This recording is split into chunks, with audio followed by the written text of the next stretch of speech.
حضرت امام احمد رحمۃ اللہ علیہ اپنی مسند میں حضرت عبد الرحمن بن غنم رضی اللہ تعالیٰ عنہ سے روایت کرتے ہیں کہ رسول اللہ صلی اللہ علیہ وسلم نے فرمایا، جو شخص فجر اور مغرب کی نماز کے بعد اپنی جگہ سے اٹھنے سے پہلے اور پاؤں موڑنے سے پہلے، یعنی جس طرح اتحیات کے لیے بیٹھتا ہے، اسی حیت و شکل کے ساتھ ان کلمات کو 10 مرتبہ پڑھے: لا الہ الا اللہ وحدہ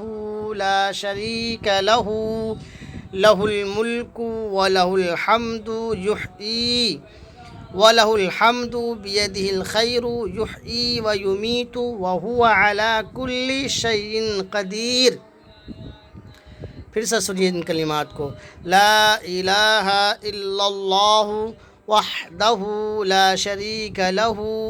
لہ الملک ولہ الحمد بیدہ الخیر یحیی ویمیت وہو علی کل شیء قدیر۔ تو اس کے لیے ہر ایک مرتبہ پڑھنے کے بدلے میں 10 نیکیاں لکھی جاتی ہیں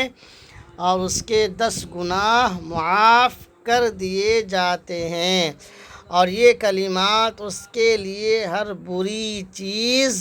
اور شیطان مردود سے امان کا باعث بن جاتے ہیں، اور شرک کے علاوہ کوئی گناہ اسے ہلاکت میں نہیں ڈالتا، اور وہ شخص عمل کے اعتبار سے لوگوں میں سب سے بہتر ہوگا، سوائے اس شخص کے جو اس سے زیادہ افضل عمل کرے گا، یعنی اس شخص سے وہ افضل ہو سکتا ہے جس نے یہ کلمات اس سے زیادہ کہے ہوں۔ کلمات پھر ایک مرتبہ سن لیجئے: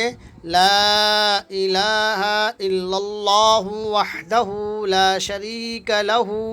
لہ الملک ولہ الحمد بیدہ الخیر یحیی ویمیت وہو علی کل شیء قدیر۔